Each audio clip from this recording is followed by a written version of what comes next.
I was once an iron soldier, and I've been where the eagles call. I will tell of a shining city and how she came to fall.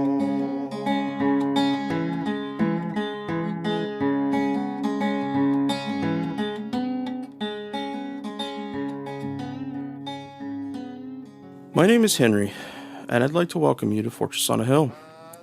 My co-hosts and I are a group of leftist American veterans who scour the news headlines looking for stories related to the military and veteran communities of the U.S.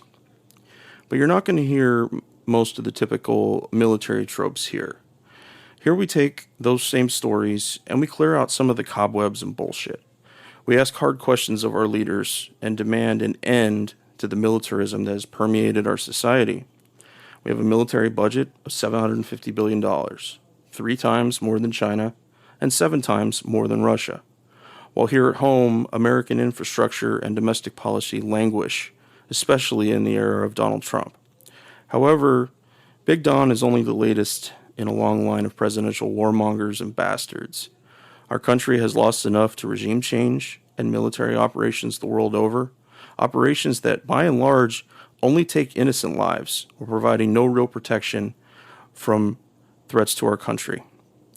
Afghanistan, Iraq, Syria, Yemen, Somalia, Niger, and the list goes on. It's time for a change. Thank you for being with us.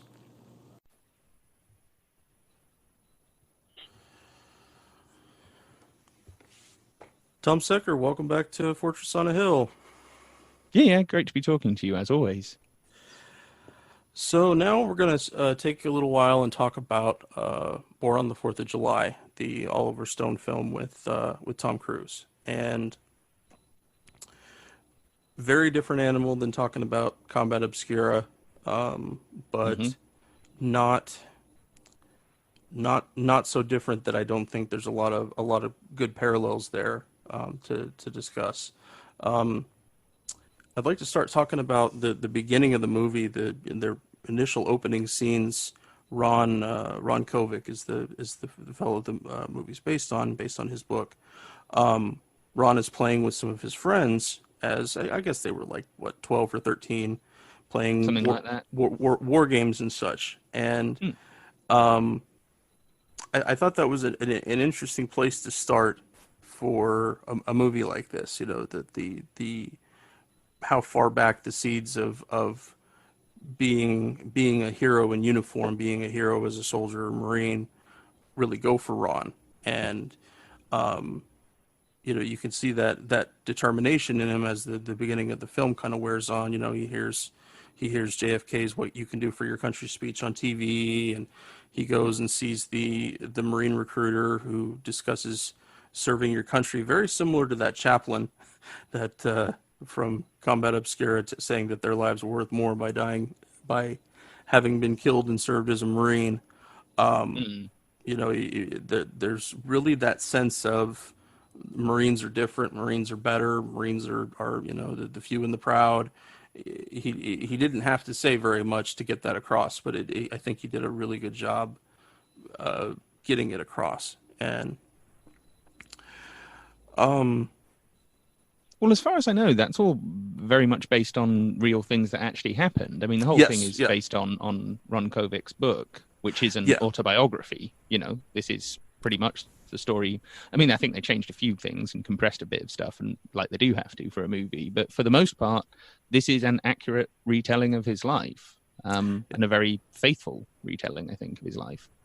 Yeah, I think they did a good job with getting that across in the film. I need to read the book. I want to actually sit down and read the book cover to cover.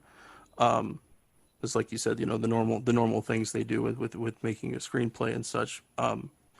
But it's really interesting to see that arc, to see that beginning, you know, that beginning part of coming in and actually being, you know, I wouldn't say idolizing the Marine Corps. He wasn't idolizing the Marine Corps, but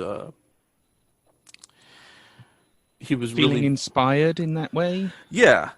Sorry, my words aren't flowing very good at the moment. That's right. But the just the steps that they take and how that fits in there. Well, anyway. So I thought it was very relatable as well. That's one of the things I like about that opening is that, I mean, you know, we're all guys. I'm sure when we were that age, we all played some kind of war game, cops and robbers, cowboys and Indians, whatever it was. Yeah. We've all played that sort of game at some point in our life, even if it's just with water pistols or something, you know, whatever. So, you know, it's very relatable for the audience. They can all see a little bit of themselves in this protagonist. And that, given the extremes, I guess, that the protagonist goes through, he goes through some pretty big character arcs throughout the course of the sort of, I don't know, 20 years or so that the film covers. Bit less than that, but whatever.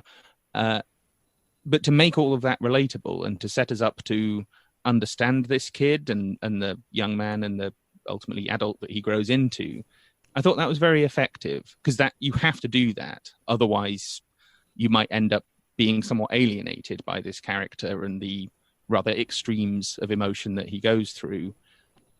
If they're not relatable, the film doesn't work, I guess is what I'm saying. And that opening very much helps hook you in to this guy.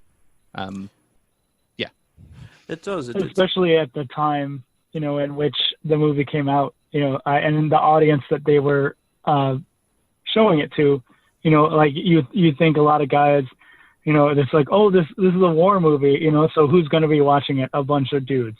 So when you're showcasing it to that, and then you have that really relatable story of being a kid growing up, and then you get to his high school and like the way that he, you know, his typical like middle class suburban lifestyle, a lot of people were like, yeah, that's totally me. I can totally relate to that. Another thing I really liked about certainly like the opening act of the movie, if you like, is the wrestling scene. You know, he's a wrestler in high school, and in almost every war movie that you see that is certainly the DoD sponsored ones, that protagonist would win that wrestling match. It's prefiguring the rest of the narrative whereby he goes to war and is victorious, right? That's what that whole scene is about. It's a bit of prefiguring for the rest of the story. But because the rest of the story is actually kind of quite grim, and this guy ultimately ends up turning against the military and completely turning against the war, the fact that he loses that wrestling match, again, sets up the rest of the movie perfectly. And it's a little early sign that, you know, this isn't going to be a conventional war movie. This isn't going to be a happy war movie with a nice resolution. That there is going to be stuff in this that is disturbing, and people are going to fail, and things are going to go wrong. And that's, great bit of storytelling, great bit of filmmaking. I thought it was interesting that I know it's based on his book, but again, like wrestling is a very individual sport. And his story is very much about, you know, his own personal journey. And a lot of, I think a lot of, you know, pro-military movies would have shown a team sport, you know, very much of like, oh, look at what we did together, blah, blah, blah. Sure. And like, whereas wrestling, it's you and the other dude on the mat. And sometimes you win, sometimes you lose. And that's, you know, they wanted to show that nuance to be like, you're not always going to win. Life isn't always like a happy story.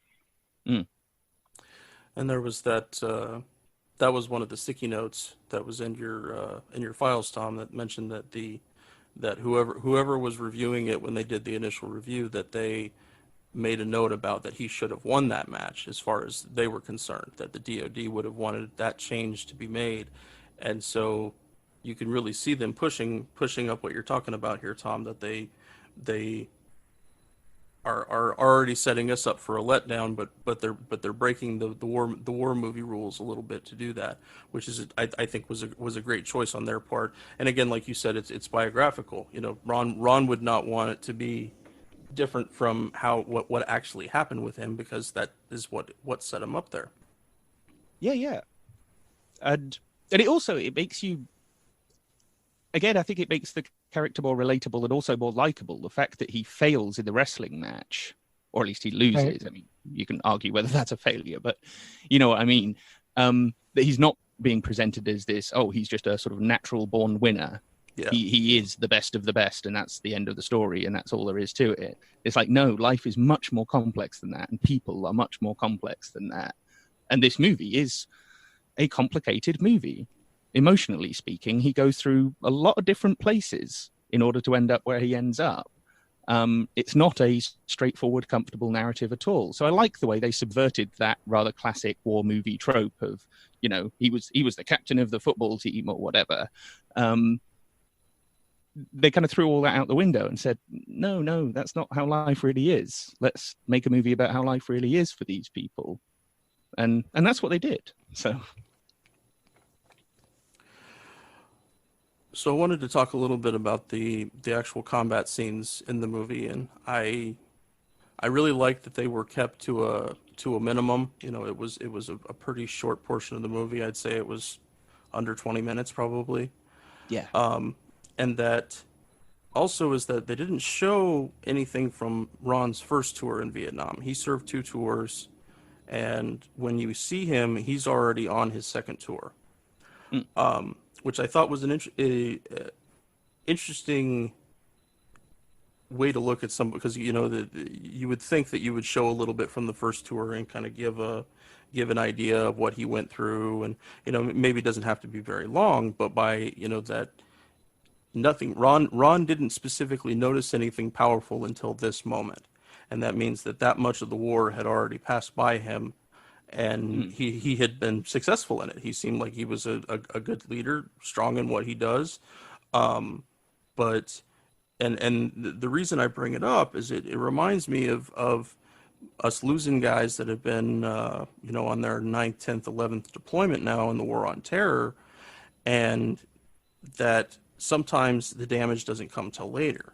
You know, sometimes somebody can make it through 9 deployments, didn't get any major injuries, were never wounded, you know, nothing significant happens, and then that 9th one, they lose a leg, or something in that way. And so I you know, Tom, you and I were talking with Combat Obscura about the mundaneness of being in the military, and it's possible that Ron's first tour could have been that. It's just it was boring. We didn't see much action. There wasn't anything noteworthy about it. But I think that was it's an interesting story bump to go over. Sure. It's an interesting omission, because, like you say, in a normal war movie, that's not what they do. No, they'd show you some of the first tour, and then, you know, he comes home, and you'd see a bit of that, and then you'd see him going out for the second tour, and maybe you'd get a bad omen or two or something like that.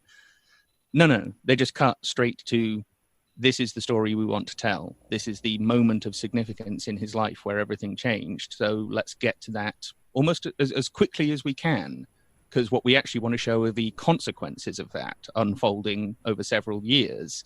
That's the bulk of the movie. That's the body of the movie and the story they wanted to tell. So rather than, I don't want to say waste time, because it's not necessarily wasted time, but yeah, in quite a long movie to begin with, if they'd added in another 20 minutes of his first tour that isn't particularly interesting, it just kind of sucks all the momentum out of the story of the movie. So they thought, just leave that out. It's not important to the story we want to tell. So an interesting creative choice, and one I think works very, very well. Also, I think there's like a level of understanding about those, you know, you have a sense of who your audience is. Again, you know, the people that are watching this, they understand, you know, okay, this is what a war movie is going to be. And they're saying, no, like, we don't want to just show the action and the fight scenes and the explosions. We want to show you what happens to those people after the explosions are done. So there's this expectation of that's what the audience is expecting. Oh, this is what we're going to see. And like, yes, we kind of know what, like, they might make some assumptions about what's going to happen. And then that's not what the movie's about. So yeah, I really like that. Like you said, it's just like, oh wow, we're going to subvert some of these tropes a little bit and give you something unexpected. I liked during the scene when he accidentally shoots his platoon leader, I liked the use of the beach and the sunlight as kind of a fog of war moment. You know, as I don't know how much of that scene actually measures up to Ron's story, but the that they were willing to, to really show all the stages of emotion for Ron, from coming from the houses where the kids and the family had been murdered, then coming back. He's really irate. He's trying to get himself under control. He sees what he thinks is an enemy. He goes to fire because he's, is right at that cusp. I really like the use of the beach and the sunlight in that way too, because almost, I just wrote down on my notes this fog of war, because things, just ordinary human things, can mean that you don't see what the full picture. You don't see what's actually happening, and I liked their use of that for the audience. Sure, and the fact that the guy he ends up accidentally, deliberately shooting, but because he thinks he's someone else. That the guy is in shadow. He's backlit. All we can see is a silhouette with a gun. Yeah. So we don't realize who it is he's shot until he does. It's not like we see this coming. No, we're very much in the moment with him, so we can understand how he ended up doing that, even though he didn't mean to. So again, makes the central character much more sympathetic and much more relatable. And that's so important in a film like this, because if he's not that, the whole film fails. What did you guys think about his commander refusing to acknowledge what he did when after he had figured out that it was his platoon leader that he shot, and he went and tells the commander what he did and tries to get the reaction he's after, and he doesn't get it. Because he wants to be in trouble. He very much his consciousness is saying, this is wrong. This is fucking horrible. And here is my superior standing next to me telling me, no. I don't think that's what happened, Ron. I don't think that, because he doesn't even meet him halfway and agree that this thing actually happened, but they have to deal with it in a different way. He just completely disavows that it could possibly have happened at all. Right. Wow. And it's probably because so many of the, we saw this so much in our time, and, it's when something happens that maybe doesn't make the military look in the best light, or that specific commander, they may not want to tell that story because they're going to have to deal with a big headache anyways, because it'll be seen as a failure of leadership on their part. So a lot of them would just rather sweep it under the rug, pretend like it never happened, he got shot by an enemy, and that's that. So that's the way I always think about it when I see that kind of stuff in movies. It's like, well, they just didn't want to deal with the consequences. Mm.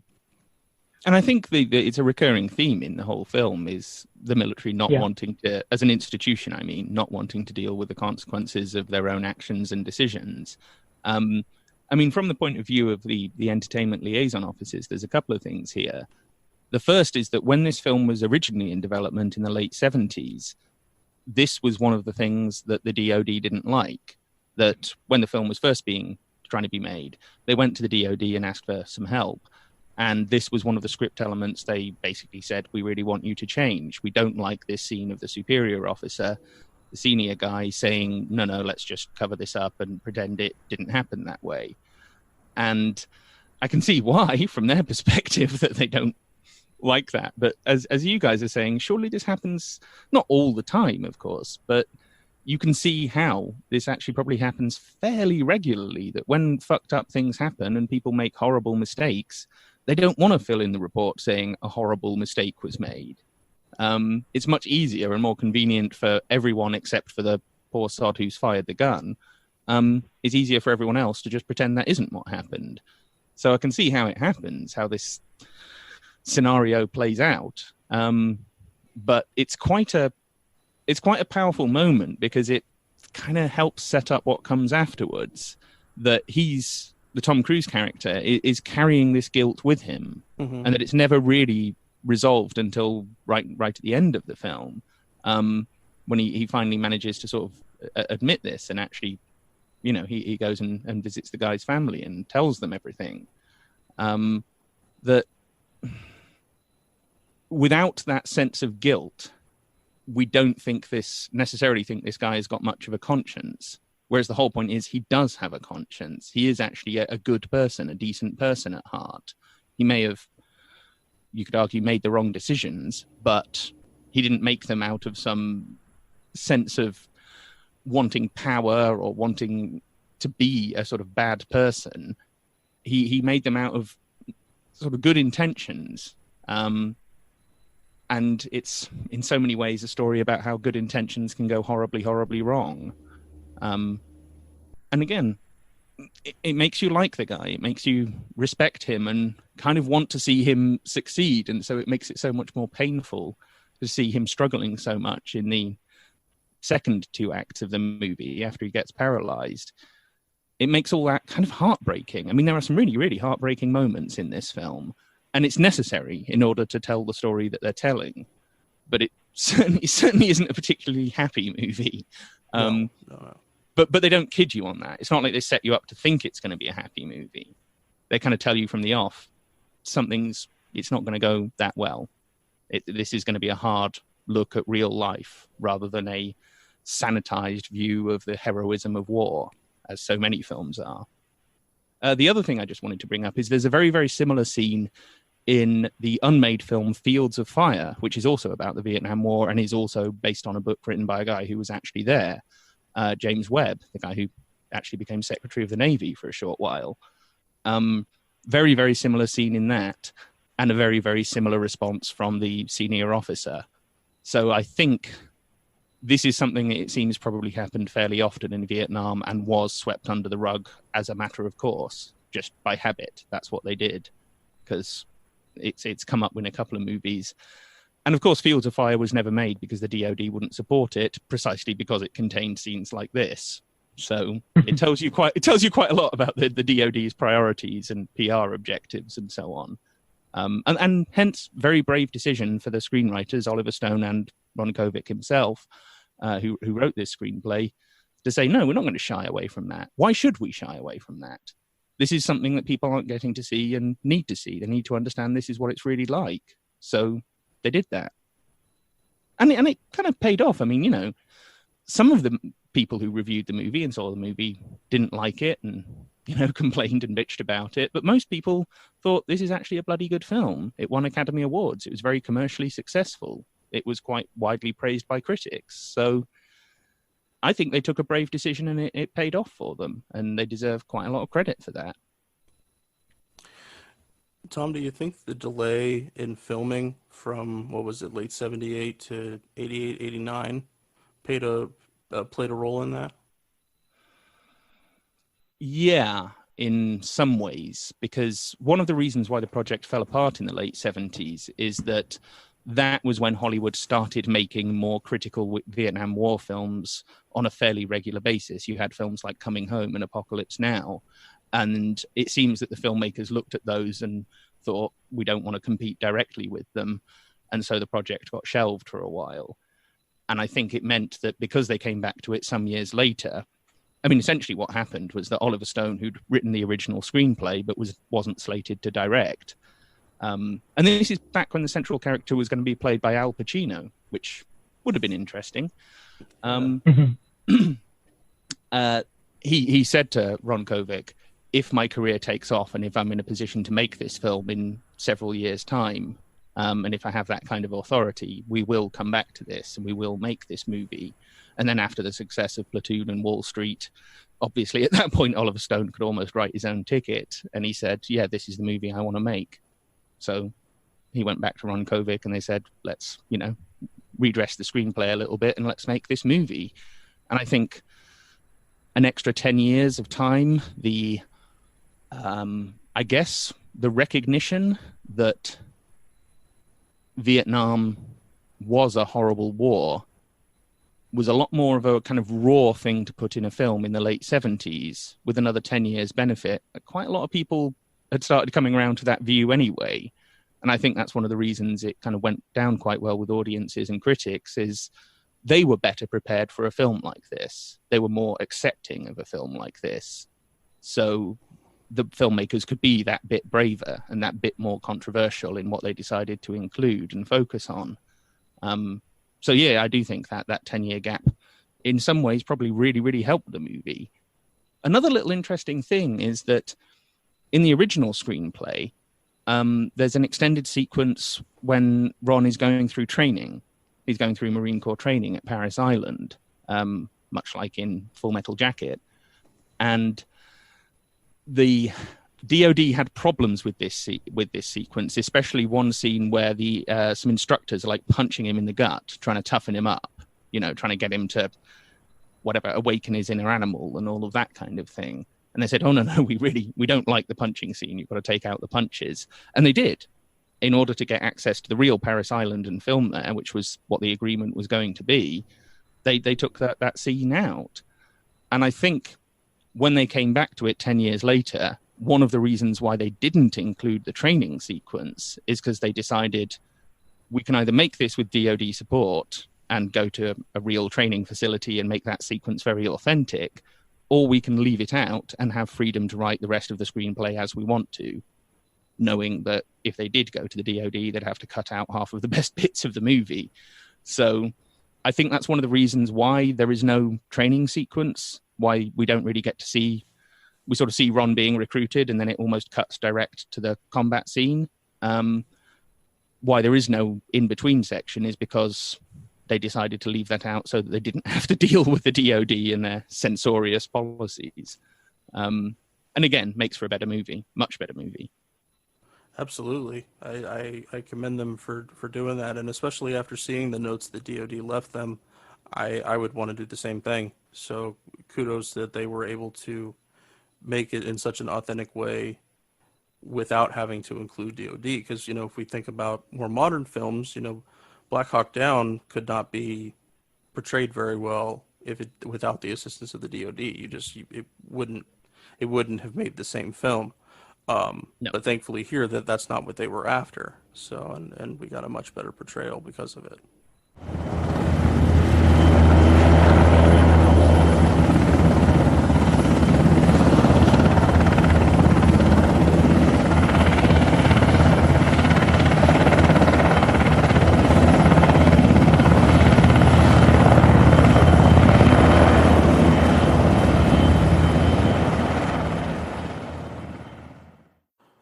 The guys and I love doing the podcast. Being able to share our experiences in the military with allies and supporters means the world to us. But we can't do all the work. We need you to share an episode of ours with someone, anyone who you think might be affected by it. Maybe a young person looking to join the military, or parents advocating for one, conscientious citizens who care about the violence the U.S. wages in their name, advocates for women and people of color who understand the harsh environment that the military creates for minorities and inflicts on them around the globe, and anyone else you think it might affect. Please take a moment and share this with them.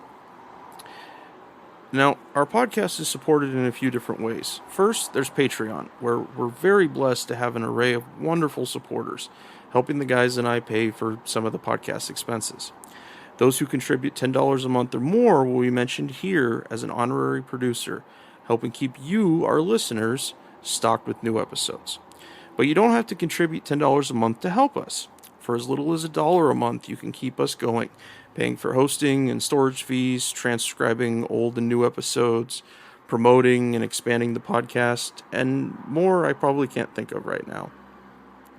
So let's bring out our honorary producers, and they are Matthew Ho, Will Arens, Gage Counts, Fahim Shirazi, Henry Zamota, James Higgins, James O'Barr, Adam Bellows, Eric Phillips, Paul Appel, Julie Dupree, and Matt the Virgin Slayer. Your contributions are wonderfully helpful to us. Thank you so much. However, if you'd like to contribute and Patreon isn't your style, you can contribute directly to us through PayPal at paypal.me/Fortress on a Hill. Or check out our store on Spreadshirt.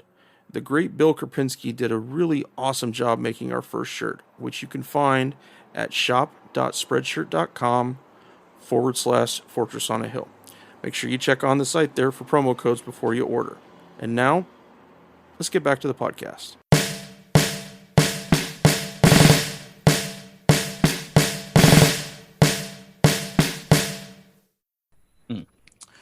The conditions in the VA hospital, or I don't know that he was in a VA hospital specifically. I know some of it was when he was in a hospital still back overseas, but just the malaise of it, just the nastiness and the pain, and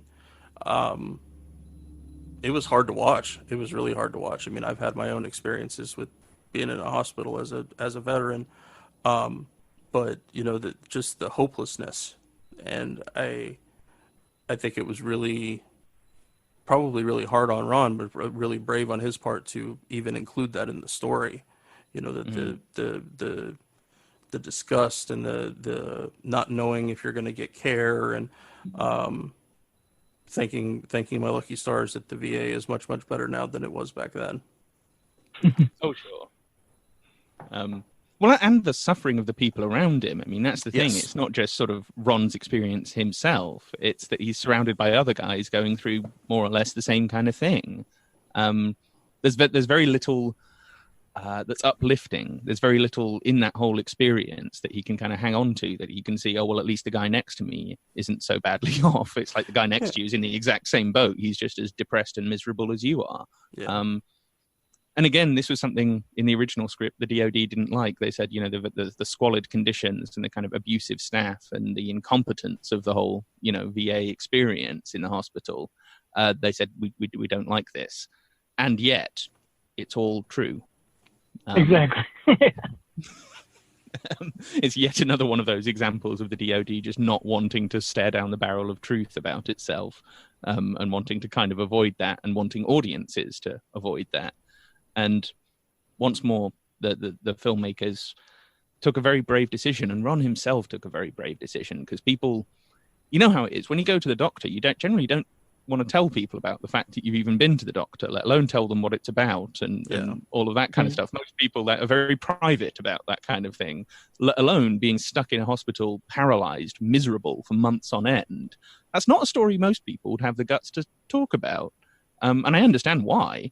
I'm not criticizing people for that, but I'm just praising Ron Kovic for kind of having the guts to say, no, this is a vital part of the story. This is a vital part of the experience that I went through, and therefore it has to be in this movie.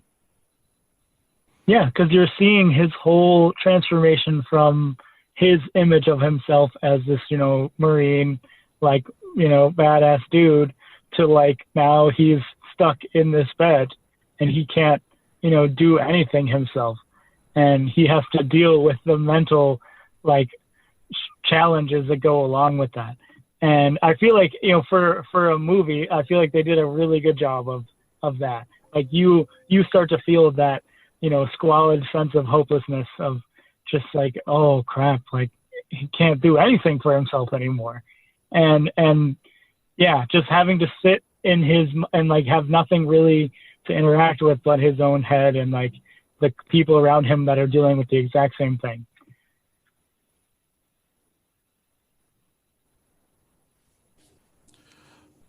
No, it's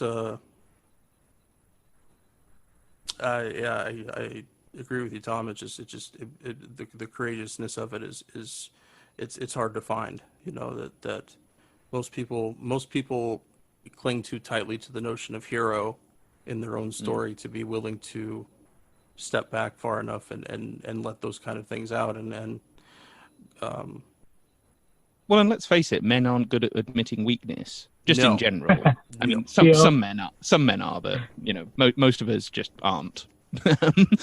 So to be able to admit not just the sort of the physical weakness and the kind of desolation of being paralyzed, but also the mental and emotional struggle that he went through, that's something most men just wouldn't.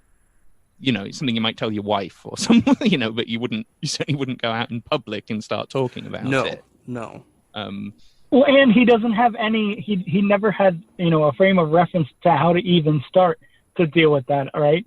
Because men and generally in men, but especially men of his generation, it's you have to be the provider, you have to do X, Y, and Z. And when you can't do those things, what do? There's no coping mechanism that he ever learned. He just had to figure it out on his own. Mm. And I suppose, I mean, it's not a happy ending as such, but at least we get to see that the guy does in time manage to figure out a lot of this and manages to figure out a way of being without, having to cling to the man he was before.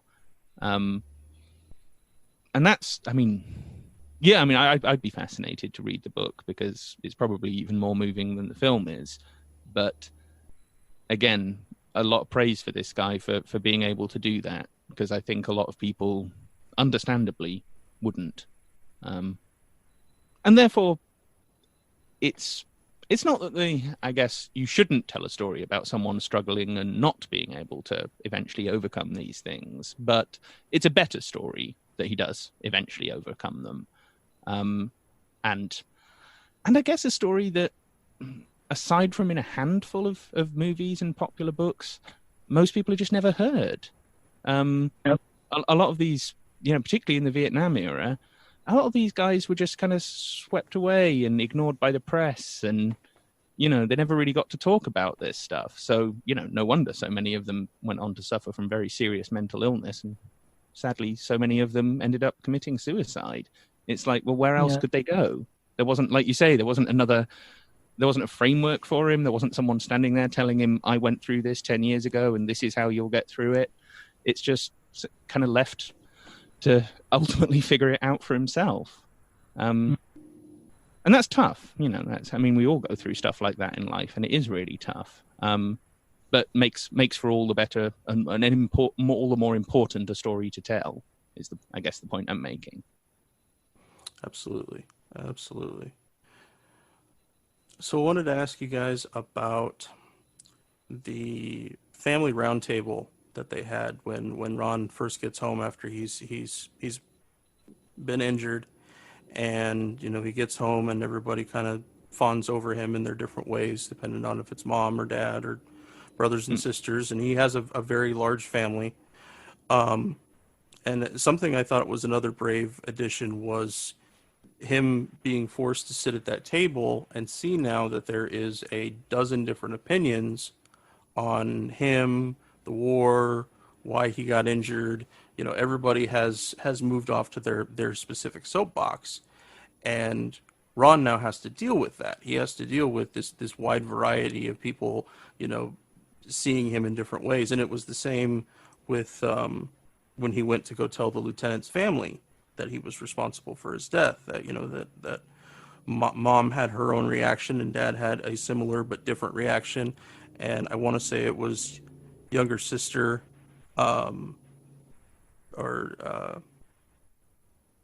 was really upset.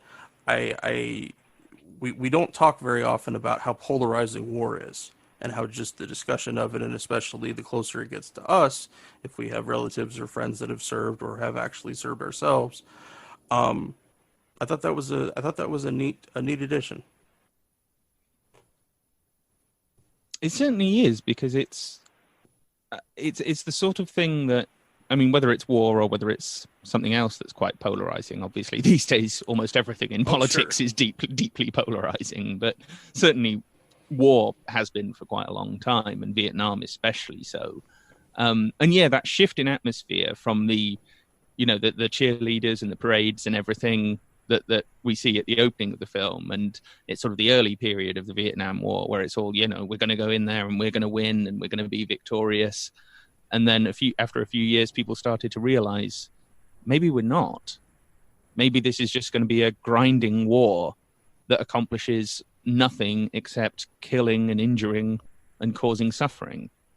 And that cultural shift, I think, I'm not exactly sure when it took place. I'm no sort of expert in the history of the Vietnam War and everything, but the way it's portrayed in the film is that, he's coming back to a very different world to the one he left, that he isn't just having to deal with what's happened to him. He's having to deal with the fact that his family is somewhat different. His hometown is somewhat different. The people around him that he knew and that he thought saw him in a certain way, some of them don't see him like that anymore.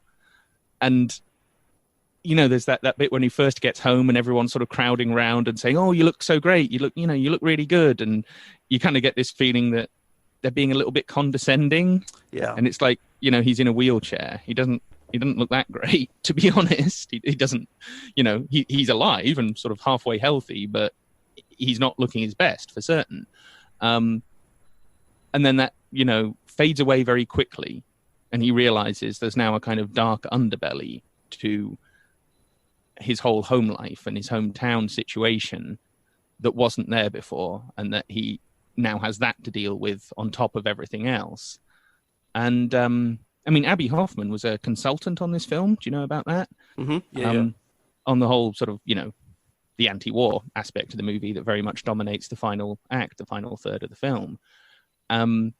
And I think it's partly the influence of that they had to, again, set up what was coming in the later part of the movie. That, they've got to plant a few seeds there, that there is now significant dissent towards the Vietnam War, which there wasn't when he left. No. That the America he thought he was coming home to isn't the America that he's actually coming home to. And that's very powerful stuff, because it's an experience tons and tons of Vietnam veterans had. Tons of people came home and found themselves in that situation. And it's a very difficult situation to deal with. Again, makes the protagonists so sympathetic and makes his journey so much more understandable and relatable. Well, I think that's what's so interesting, is that he is defending like the actions of the government in the beginning. He's very like he's like, why are these protesters? But like, he's getting angry at them. And because there's so much of that identity that he wants to hold on to, right? It's about, I'm still a Marine and I can still do X, Y, and Z, but like, he doesn't want to accept the fact that maybe he can't do those things, and like his reality is different, and I just thought that was such a cool thing to show as well. It's not like he comes home and all of a sudden he's anti-war. It's like there's a lot of his own personal identity and pride wrapped up in everything, and his own shame and guilt of what happened to him. So it's just so funny because there's a lot of us, I think, that when we come out of, it may not be like as visceral as we're against the people that are protesting, but there is certainly a sense for those of us that come out of the military when we're talking to people that have not been in the military, and especially younger kids, and it's like, what are you saying? Like, it's hard to empathize sometimes because you're like, you have no experience with this, and so, yeah, it's a very common thing for a lot of veterans, I think. And they did a good job of just expressing that. Well, and another thing that I really enjoyed about that is the fact that it's a member of his own family who first confronts him with this. It's not some right. Random protester on the street or something. It's it's in his own home. He can't avoid it. He can't shut himself off from it. But also, so much of that anti-war sentiment, and this was especially the case with Vietnam, but frankly, it's still fairly true now. A lot of that anti-war sentiment is misdirected. It's let's get angry at this soldier or Marine in front of right. him. It's not let's get angry at the politicians who started this war or the DOD who managed it. It's let's get angry at this particular guy. And the guy's in a damn wheelchair. It's like he's suffered enough. He doesn't need protesters throwing this shit in his face. So obviously, we all remember, or at least know of the stories about parades for returning Vietnam veterans, and there were anti-war people spitting on them and throwing stuff at them. And it's like you're directing it at the wrong people. It's right. not, it's not them that you're really angry at. It's not what they did that you're really angry at. It was decisions that happened way above their, responsibility and pay grade.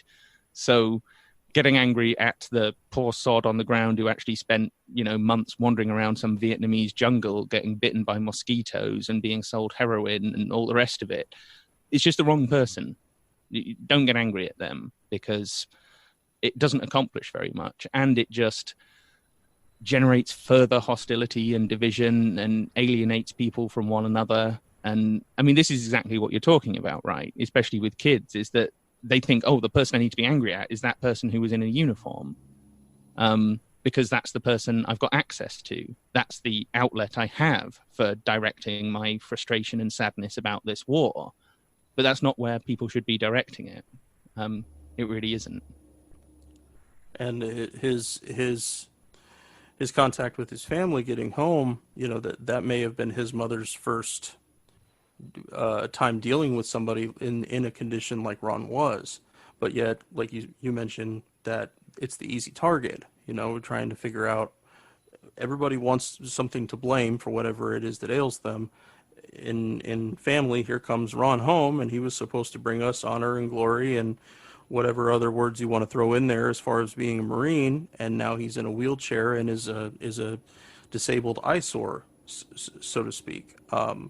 They even there was even a post-it note I noticed from the DoD about that scene where the guy just wrote "Love it or leave it," and I think he gets right to that really visceral thing of we're right on the spot, whatever connection we happen to have, you're the easy target. Let's just throw it at the guy already in the chair, and like you said, the fucker's already suffered enough.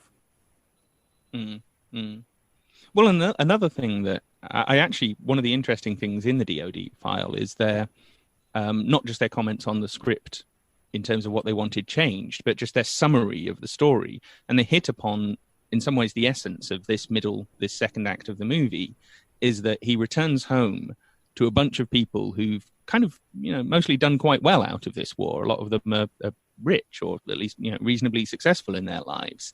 And that Ron is a reminder to them of the immorality of the Vietnam War. Mm-hmm. And that's what they resent in him, is that he's wheeling himself about, reminding them day after day that actually, no, this war was kind of horrible and that there's a lot of suffering got caused here. And they don't want to be confronted with that brutal reality. They want to, if you like, maintain the myth of the good war, that Vietnam was a good war. And so this daily reminder that all of that stuff they took for granted is actually not true, that's ultimately what they're reacting against. They're not reacting against him personally. Most of these people have no resentment towards him as a person. It's what he symbolizes, what he represents for them in terms of disrupting and subverting their assumptions about the world they live in, about America's mission in the world, and all of that.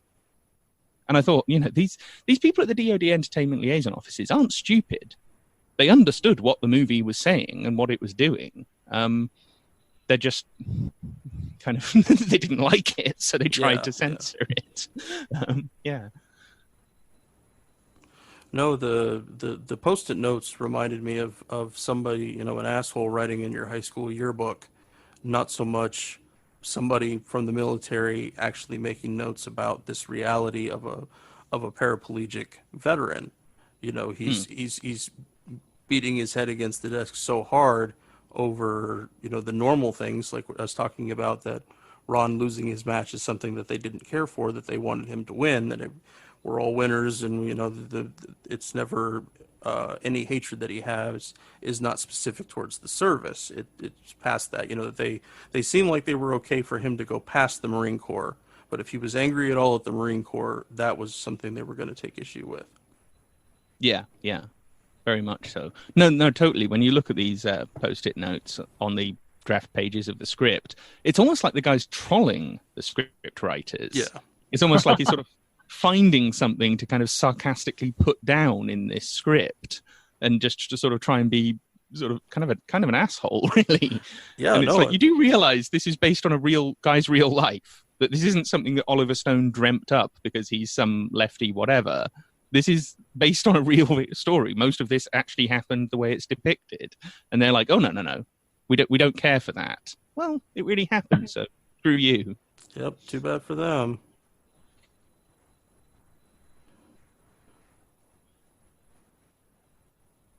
And also the shit they gave him about playing baseball in his wheelchair.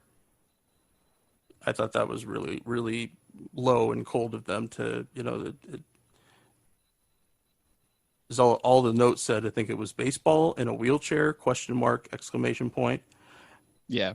And again, like you said, they're not stupid. They understand what it is. So why be so deliberately cruel? And maybe that's just another layer that they use to keep that distance from them. Sometimes you see people that are just exceptionally cruel, but they use it as it's a wedge. It's a way to keep people away, to keep this more serious things away. Yeah, I mean, a lot of these comments are pretty heartless, and that one especially, because like we were saying before we were recording, this is a guy who was a high school athlete. You know, this is a guy who obviously likes sports. He wasn't just some nerd who'd always sat on the sidelines or whatever. So when he gets back and he's in the wheelchair and he's watching the baseball game, he's not going to want to just sit there and watch. He's going to want to participate in as much as he can. And what's the problem with that? In some ways, that's heroism, right? That's someone doing something that's really difficult for them because they still have a passion for it. And that's surely a good thing. That's something to be venerated. That's something to be encouraged in people. But like you say, whoever was reviewing this script and writing these notes was just like, what is this? What is this crap? Yep. Well, I mean, I don't know whether that actually happened. I haven't read the book, but I can imagine it happened. And if it didn't happen to Ron, it happened to someone else. So what's the problem here? Why is this guy got to be such an asshole? There's a question I ask about so many guys I serve with. Yeah. He's trying to find a way, to get back to being himself. And if, playing a sport and being physically active is something he wanted to do, then he was, like you said, he's going to find a way to do it. So, yeah, that should be celebrated, not like made fun of or dismissed offhand.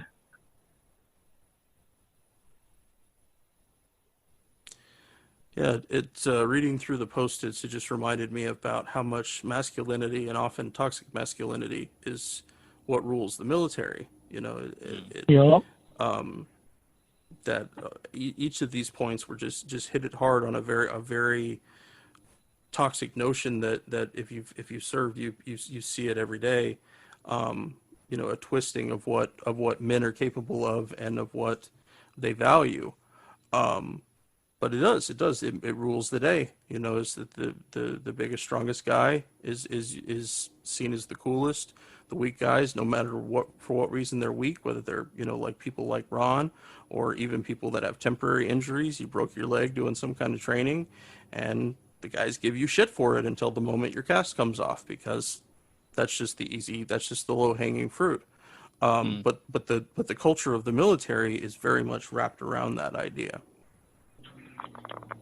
Well, and I guess the pop culture of the military is very much wrapped around that idea. Mm-hmm. I mean, the notion of showing that kind of vulnerability in a military veteran is something that didn't really happen in American cinema prior to the Vietnam War. And even after the Vietnam War, we're only talking about maybe a few, 2-3 dozen movies that actually explored this kind of territory at all. And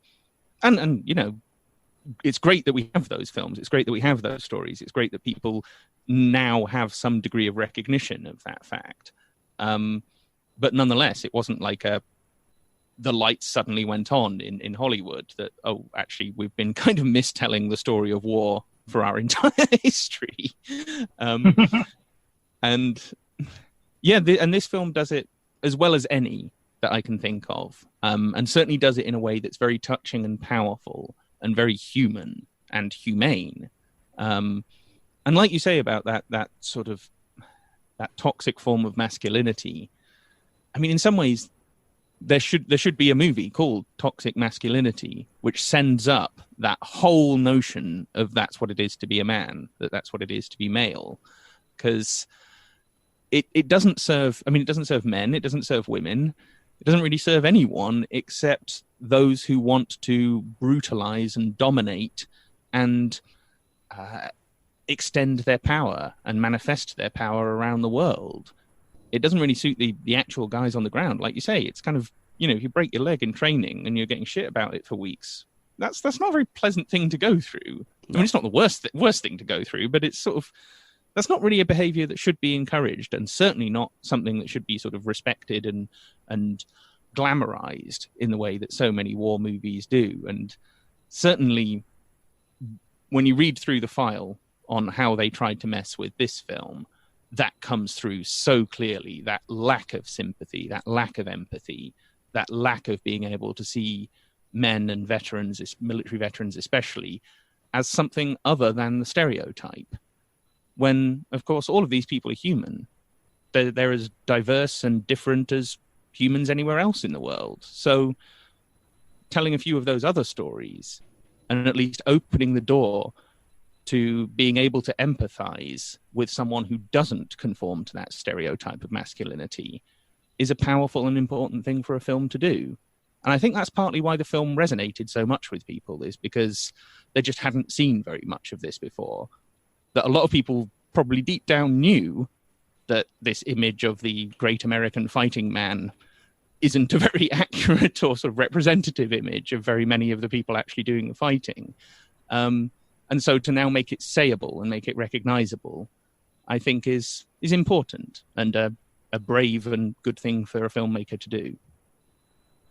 Also with their choice of their lead, like here's Tom Cruise, which he blew up with Top Gun, and everybody was like, oh man, so he became this masculine, dominating figure, and then portrayed as such. And then he goes, and then he's in this movie, and people probably were expecting him to be in that same role. And then he's totally not. He's the complete opposite.